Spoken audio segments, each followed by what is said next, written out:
ಬಿಡೆನು.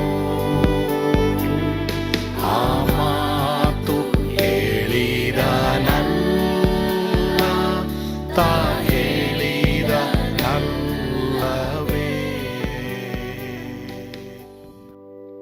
ಯೇಸು ಕೈ ಬಿಡನು ದೈನಂದಿನ ಸತ್ಯವೇದ ಅಧ್ಯಯನಕ್ಕೆ ನಿಮ್ಮೆಲ್ಲರನ್ನು ನಾನು ಆಹ್ವಾನಿಸುತ್ತೇನೆ. ಈ ದಿನವೂ ಸಹ ಪ್ರಿಯರೇ, ನಾವು ಪರಲೋಕವನ್ನ ಭೂಲೋಕದಲ್ಲಿ ಹೇಗೆ ಅನುಭವಿಸಬಹುದು ಈ ವಿಷಯದ ಕುರಿತು ಇವತ್ತು ನಾವು ಧ್ಯಾನ ಮಾಡಲಿದ್ದೇವೆ. ಕೇಳಿಸ್ಕೊಳ್ರಿ, ಆನಂದಿಸರಿ. ದೇವರು ಹೇಳ್ತಾರೆ, ನಾನು ನಿನ್ನ ಮೇಲಕ್ಕೆತ್ತೀನಿ, ನಾನು ನಿನ್ನ ಜೊತೆ ಇದ್ದೀನಿ. ಅವ್ರು ನಿನ್ನ ಮೇಲಕ್ಕೆತ್ತಾರೆ ಅಂತ ನೀನೇ ಬಿದ್ದೋಗ್ಬೇಡ. ವೈರಿ ನಿನ್ನ ನೂಕಿದ್ರೆ ನೀನು ಬಿದ್ದೋದ್ರೆ ಅವಾಗ ಹೇಳ್ತಾರೆ ಅದು ಈ ವಚನ. ನೀನೇ ಬಿದ್ದೋಗ್ಬಿಟ್ಟು ನಾನು ಮೇಲಕ್ಕೆತ್ತಪ್ಪ ಅಂತ ಹೇಳ್ಬೇಡ ಅಲ್ವಾ. ಕೆಲವು ಸಲ ಮಕ್ಳುಗಳು ನೋಡಿ ಅವರೇ ಬಿದ್ದೋಗ್ಬಿಡ್ತಾರೆ. ಏನಾದರೂ ಕೊಡದೆ ಹೋದರೆ ಬಿದ್ದೋಗ್ಬಿಡ್ತಾರೆ.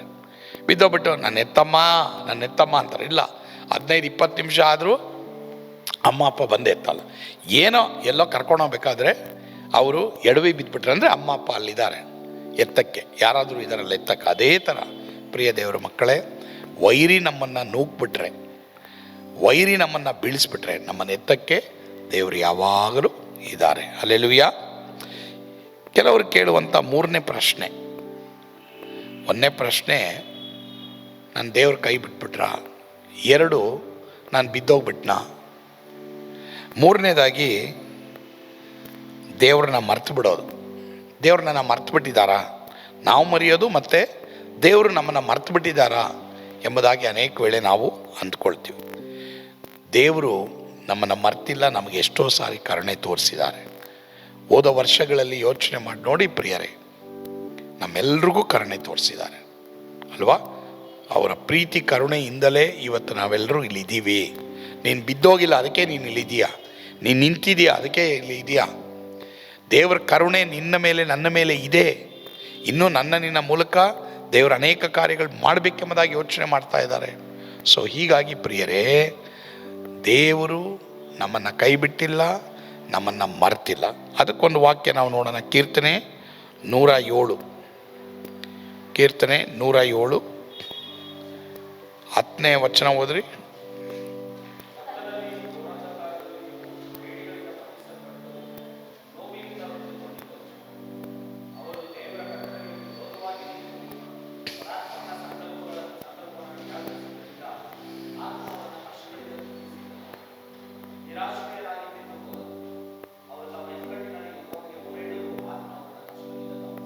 ಅವರು ನಿರಾಶ್ರಯರಾಗಿ ಬಿದ್ದು ಹೋದರು.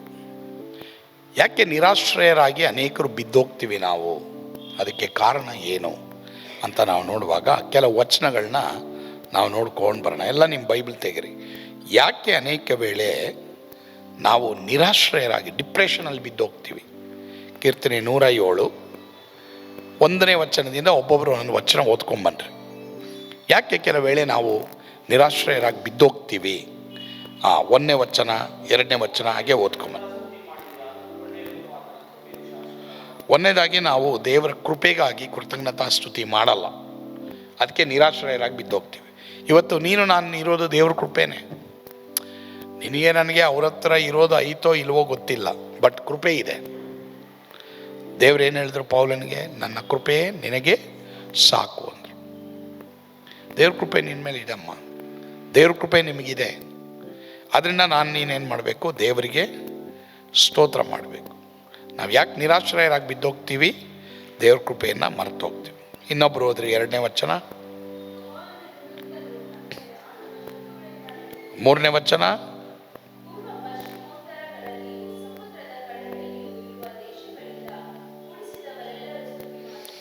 ಯೆಹೋವನ ವಿಮುಕ್ತರು ಅಂದರೆ ಆತನ ಶತ್ರುಗಳಿಂದ ಬಿಡಿಸಿ ಪೂರ್ವ ಪಶ್ಚಿಮ ಉತ್ತರಗಳಲ್ಲಿಯೂ ಸಮುದ್ರದ ಕಡೆಯಲ್ಲಿಯೂ ಇರುವ ದೇಶಗಳಿಂದ ಕೂಡಿಸಿದವರು ಎಲ್ಲರೂ ಏನು ಮಾಡಲಿ? ಸ್ತುತಿ ಮಾಡಲಿ. 2ನೇದಾಗಿ ಯಾಕೆ ನಿರಾಶ್ರಯರಾಗಿ ಅನೇಕರು ನಾವು ಬಿದ್ದೋಗ್ತೀವಿ ಅಂತಂದರೆ, ನಮಗೆ ಸ್ತುತಿ ಮಾಡೋಕ್ಕೆ ಟೈಮ್ ಇಲ್ಲ. ದೇವರೇ ನನ್ನ ಇದರಿಂದ ಬಿಡಿಸಿದೆಯಾ, ಇದಕ್ಕಾಗಿ ನಿನಗೆ ಸ್ತೋತ್ರ ಮಾಡ್ತೀನಿ ಅಂತ ಅನೇಕ ವೇಳೆ ನಾವು ಹೇಳೋದಿಲ್ಲ. ದೇವರು ಎಷ್ಟೋ ಕಾರ್ಯಗಳಿಂದ ನನ್ನಿಂದ ಬಿಡುಗಡೆ ಮಾಡಿದ್ದಾರೆ. ಆ ಬಿಡಿಸಿರೋದಕ್ಕೋಸ್ಕರವಾಗಿ ದೇವರಿಗೆ ಸ್ತೋತ್ರ ಹೇಳಬೇಕು. ದೇವ್ರಿಗೆ ವಂದನೆ ಹೇಳ್ಬೇಕು. ದೇವರೇ, ಇದರಿಂದ ನನ್ನ ಬಿಡುಗಡೆ ಮಾಡಿದ್ಯಪ್ಪ. ದೇವರೇ, ಈ ಪಾಪದಿಂದ ನನ್ನ ಬಿಡುಗಡೆ ಮಾಡಿದ್ಯಾ. ದೇವರೇ, ಈ ಶರೀರದ ಕಾರ್ಯಗಳನ್ನು ಬಿಡುಗಡೆ ಮಾಡಿದ್ಯಾ. ಈ ಲೋಕದ ಕಾರ್ಯಗಳನ್ನು ಬಿಡುಗಡೆ ಮಾಡಿದ್ಯಾ. ಈ ಕಾಯಿಲೆಯಿಂದ ಬಿಡುಗಡೆ ಮಾಡಿದ್ಯಾ. ಈ ನೋವಿನಿಂದ ನನ್ನ ಬಿಡುಗಡೆ ಮಾಡಿದ್ಯಾ. ಈ ಫೈನಾನ್ಷಿಯಲ್ ಟ್ರಬಲಿಂದ ನನ್ನ ಬಿಡುಗಡೆ ಮಾಡಿದ್ಯಾ. ಹೀಗೆ ದೇವರೇ, ನನ್ನನ್ನು ಹಲವಾರು ಕಾರ್ಯಗಳಿಂದ ನೀನು ಹಿಂದೆ ಬಿಡುಗಡೆ ಮಾಡಿದ್ಯಾ. ಅದಕ್ಕಾಗಿ ನಿನ್ನ ಸ್ತೋತ್ರ ಮಾಡ್ತೀನಿ. ಆವಾಗ ನಮ್ಮ ಡಿಪ್ರೆಷನ್ ಹೊಟ್ಟೋಗುತ್ತೆ. ಹಿಂದೆ ದೇವರು ನಿಮಗೇನೆಲ್ಲ ಮಾಡಿದ್ದಾರೆ ಅದನ್ನು ಸ್ವಲ್ಪ ಕುಳಿತುಕೊಂಡು ಯೋಚನೆ ಮಾಡಬೇಕು.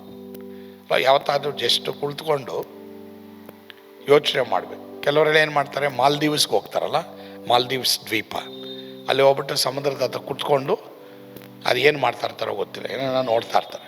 ಬಟ್ ದೇವ ಮಕ್ಕಳು ಏಸ್ಕೇಲನ ಹಾಗೆ ಕೆಬಾರ್ ನದಿ ಹತ್ರ ಅವನು ಹೋದ. ಕೆಬಾರ್ ನದಿ ಹತ್ರ ಹೋಗಿ ಅವನೇನು ಮಾಡ್ದ, ಅಲ್ಲಿ ಕುಳಿತುಕೊಂಡು ಯೋಚನೆ ಮಾಡ್ತಾ ಇದ್ದ. ಅದೇ ಥರ ಪ್ರಿಯ ದೇವರ ಮಕ್ಕಳೇ, ನೀವು ಕೆಲವು ಸಲ ನಿಮ್ಮ ಮನೆಗಳಲ್ಲಿ ಯಾರೂ ಇಲ್ಲದೇ ಇರೋ ಟೈಮಲ್ಲಿ ಜಸ್ಟು 23ನೇ ಇಸ್ವಿ ಸ್ವಲ್ಪ ಯೋಚನೆ ಮಾಡಿ, 22 ಯೋಚನೆ ಮಾಡಿ, ಅಥವಾ 21 ಬಗ್ಗೆ ಯೋಚನೆ ಮಾಡಿ. 20 ಇಷ್ಟೇ ಸಾಕು.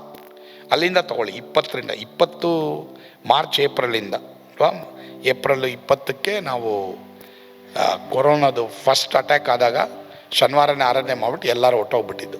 ತಿರ್ಗಾ 21ಕ್ಕೇ ತಿರ್ಗಿ ವಾಪಸ್ ಸ್ಟಾರ್ಟ್ ಆಗಿತ್ತು. ಆ ಒಂದು ವರ್ಷ ತುಂಬ ಕಷ್ಟಪಟ್ಟಂಥ ಒಂದು ವರ್ಷ. ಅದನ್ನೆಲ್ಲ ಯೋಚನೆ ಮಾಡ್ಕೊಂಬನ್ರಿ. ಆವಾಗಲೇ ಅವ್ರ ಕೈ ಬಿಟ್ಟಿಲ್ಲ. ಈಗ ನನ್ನ ಕೈ ಬಿಟ್ಬಿಡ್ತಾರಾ? ಈ ವರ್ಷ ನನ್ನ ಕೈ ಬಿಟ್ಬಿಡ್ತಾರಾ? ಅವ್ರು ಖಂಡಿತವಾಗಿ ನನ್ನ ಕೈ ಬಿಡಲ್ಲ. 2024 ದೇವರು ನನ್ನ ಬಿಡಿಸ್ತಾರೆ ಎಂಬಂಥ ನಂಬಿಕೆ ನನಗೆ ನಿನಗೆ ಇರಬೇಕು. ಸರಿ, 4ನೇ ವಚನ ಇನ್ನೊಬ್ರು ಹೋದ್ರಿ.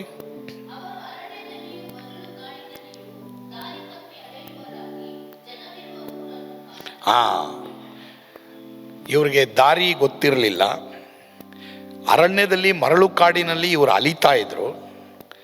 ಜನ ಇರೋಂಥ ಊರೇ ಇವ್ರಿಗೆ ಸಿಕ್ಕಿಲ್ಲ. ಎಷ್ಟು ವರ್ಷ ಅಮ್ಮ? 40 ವರ್ಷ. ಆವಾಗಲೂ ಅವ್ರನ್ನ ಕೈ ಬಿಡಲಿಲ್ಲ ದೇವರು.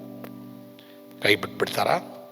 ವಾಗ್ದತ್ತ ದೇಶದಲ್ಲಿ ಇನ್ನು ಕೈ ಬಿಟ್ಬಿಡ್ತಾರ? ಅದೇ ಅವ್ರಿಗೆ ಹೇಳ್ತಾರ ದೇವರು, ನೀವು ಈಗ ಪರಲೋಕವನ್ನು ಭೂಲೋಕದಲ್ಲಿ ನೀವು ಅನುಭವಿಸ್ರಿ, ನಾನು ಹೇಳಿರುವಂಥ ವಾಗ್ದಾನ ದೇಶದಲ್ಲಿ ನೀವು ಬಾಳ್ರಿ ಅಂತ ದೇವರು ಹೇಳ್ತಾರದು. ಸೊ ನಮ್ಮ ಪರಲೋಕದ ಜೀವಿತ ಇಲ್ಲೇ ಆರಂಭವಾಗಬೇಕು.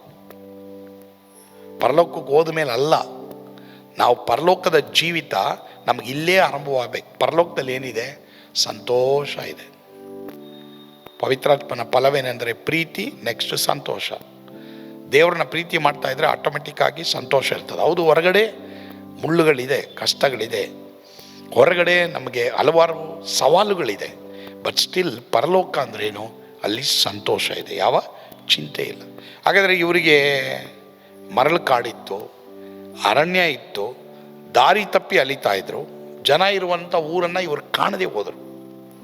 ಆದರೆ ಇವ್ರನ್ನ ದೇವರು ಕೈ ಬಿಟ್ರ? ಅದೇ ಥರ ಪ್ರಿಯ ದೇವರ ಮಕ್ಕಳೇ, ಕೆಲವು ವೇಳೆ ನೀವು ಅರಣ್ಯದಲ್ಲಿದ್ದಿರ್ಬೋದು, ನೀವು ಮರಳು ಕಾಡಿನಲ್ಲಿದ್ದಿರ್ಬೋದು. ಏನು ಅರಣ್ಯ ಮರಳು ಕಾಡು ಅಂದ್ರೇನು? ನೀರಿಲ್ಲ. ಇಸ್ರಾಯೇಲರಿಗೆ ನೀರಿಲ್ಲ, ದೇವ್ರ ಕೈ ಬಿಟ್ಟಿಲ್ಲ. ಮತ್ತು ಯಾವಾಗಲೂ ಕೆಲವು ಸಲ ಜನರು ನೋಡಬೇಕು ಅಂತ ಆಸೆ. ಸೋಷಿಯಲ್ ಜೀವಿಗಳಾಗಿ ದೇವರು ನಮ್ಮನ್ನು ಉಂಟು ಮಾಡಿದಾರಲ್ಲ. ಯಾವ ಜನ ಇಲ್ಲದೆ ಹೋದರೆ ಅದು ಹೆಂಗೆ ಜನ ಜೀವಿಸ್ತಾರೋ ಗೊತ್ತಿಲ್ಲ. ದೇವರೇ ಜನರನ್ನು ಹುಡ್ಕೊಂಬಂದರು. ಹಾಗಾದರೆ ಜನ ಫ್ಯಾಮಿಲಿಯಲ್ಲಿರುವಂಥ ಜನರು ನೋಡಿದಾಗ ನಮಗೆ ಎಷ್ಟು ಆನಂದ ಆಗುತ್ತಲ್ಲ. ಸೊ ಒಂದು ವೇಳೆ ಪ್ರಿಯ ದೇವರ ಮಕ್ಕಳೇ, ನೀವು ಅಂಥ ಒಂದು ಲೋನ್ಲಿನೆಸ್, ಒಂಟಿತನದಲ್ಲಿ ಸಮಯ ಕಳೆದಾಗಲೂ ದೇವರು ಏನು ಮಾಡಿದ್ದಾರೆ? ನಿಮ್ಮನ್ನು ಕೈ ಬಿಟ್ಟಿಲ್ಲ, ನಿಮ್ಮನ್ನು ನಡೆಸಿದ್ದಾರೆ. ಹೀಗಾಗಿ ಅದಕ್ಕಾಗಿ ನೀವು ದೇವರ ಸ್ತೋತ್ರ ಮಾಡಿ. ನಾನು ಒಂಟಿಯಾಗಿದ್ದೀನಿ ಎಂಬುದಾಗಿ ಯೋಚನೆ ಮಾಡಬೇಡಿ. ನೀನು ಒಂಟಿಯಾಗಿಲ್ಲ, ನಿನ್ನನ್ನು ಒಂಟಿಯಾಗಿ ಬಿಡೋದಿಲ್ಲ. ಕರ್ತನು ತಾನೇ ನಿಮ್ಮ ಕುಟುಂಬಗಳಲ್ಲಿ ಪರಲೋಕವನ್ನು ನೀವು ಅನುಭವಿಸುವ ಹಾಗೆ ಕೃಪೆಯನ್ನ ತೋರಲಿ. ಆಮೇನ್. ಪ್ರಾರ್ಥಿಸೋಣವಾ? ನಮ್ಮನ್ನು ಬಹಳವಾಗಿ ಪ್ರೀತಿ ಮಾಡಿದಂಥ ನಮ್ಮ ಸ್ವರ್ಗೀಯ ತಂದೆಯಾದ ದೇವರೇ, ನಿಮಗೆ ಸ್ತೋತ್ರಪ್ಪ. ತಂದೆಯಾದ ದೇವರೇ, ಈ ದಿನ ದೇವರೇ ನಿನ್ನ ವಾಕ್ಯವನ್ನ ಕೇಳಿಸ್ಕೊಂಡಂತ ಒಬ್ಬೊಬ್ಬರಿಗೂ ದೇವರೇ, ಯಾವ ವಿಷಯದಲ್ಲಿ ಅವರು ಇವತ್ತು ನರಕವನ್ನು ಅನುಭವಿಸ್ತಾ ಇದ್ದಾರೋ, ಯೇಸುವಿನ ನಾಮದಲ್ಲಿ ಆ ನರಕದ ಅನುಭವವನ್ನು ಅವರಿಗೆ ತೆಗೆದಾಕಪ್ಪ. ಹೌದಪ್ಪ, ನೀನೇ ಹೇಳಿದ್ಯಲ್ಲಪ್ಪ, ನಿನ್ನ ದೇವರೇ ರಾಜ್ಯ ನಮ್ಮೊಳಗಡೆ ಇದೆ, ಆ ಕಡೆ ಈ ಕಡೆ ಇದೆ ಅಲ್ಲ, ನಿನ್ನ ರಾಜ್ಯ ನಮ್ಮೊಳಗಡೆ ಇದೆ ಎಂಬುದಾಗಿ ಯಾರ್ಯಾರು ಇವತ್ತು ಪಶ್ಚಾತ್ತಾಪ ಪಟ್ಟು ಯೇಸುವೇ ನನ್ನ ದೇವರು ಎಂಬುದಾಗಿ ಹೃದಯದಿಂದ ನಂಬಿ ಬಾಯಿಂದ ಅರಿಕೆ ಮಾಡ್ತಾ ಇದ್ದಾರೋ ಅವರೆಲ್ರಿಗೂ ನೀನು ಕೃಪೆ ಕೊಡಪ್ಪ. ಅವರೆಲ್ಲರೂ ಪರಲೋಕವನ್ನು ಅನುಭವಿಸುವಂತೆ ನೀನು ಮಾಡಪ್ಪ. ಯೇಸುವಿನ ಹೆಸರಿನಲ್ಲಿ ಪ್ರಾರ್ಥಿಸ್ತೇವೆ ಸ್ವಾಮಿ, ಆಮೇನ್. ಪ್ರಿಯ ದೇವರ ಮಕ್ಕಳೇ, ಯೇಸು ನಿಮ್ಮನ್ನು ಕೈ ಬಿಡಲ್ಲ.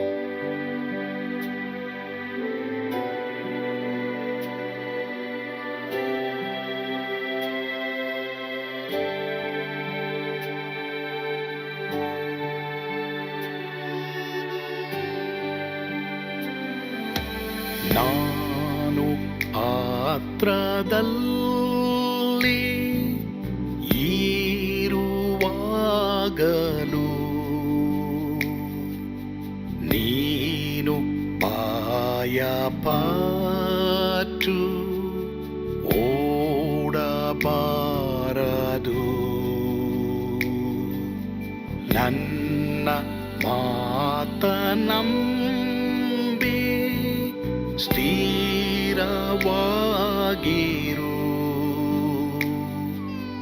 ನಿನ್ನ ಬಿಡಲಾರೆ, ಬಿಡೆನು ಎಂದೆಂದಿಗೂ.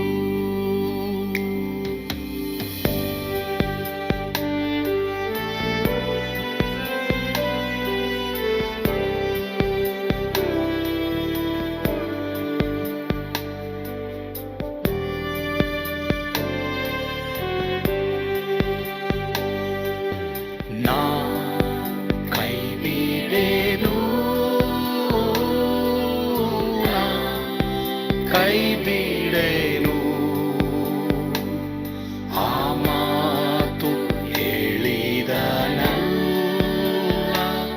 ತಾ ಹೇಳಿದನಲ್ಲವೇ.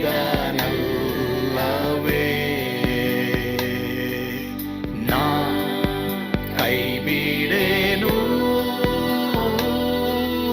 ನಾ ಕೈ ಬಿಡೆನು, ಆ ಮಾತು ಹೇಳಿದನಲ್ಲ,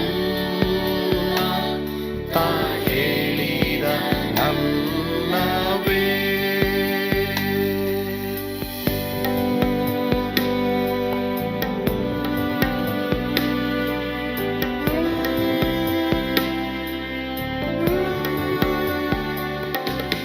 ಸುತ್ತಲೂ ಹೂಗಳು ಬಾಡಿ ಹೋದರು,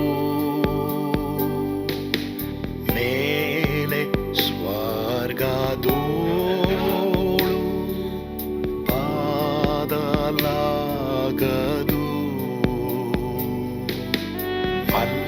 ಅಲ್ಲಿಂದೇಸು ಸ್ವಾಮಿ ಬಾರುವಾತನು, ನನ್ನ ಬಿಡಲಾರ, ನನ್ನನ್ನು ಕೈ ಬಿಡಲು. ನಾ ಕೈ ಬಿಡೆನು, ನಾ ಕೈ ಬಿಡೆನು,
ಸಂತೋಷಗೊಳ್ಳುವೆ.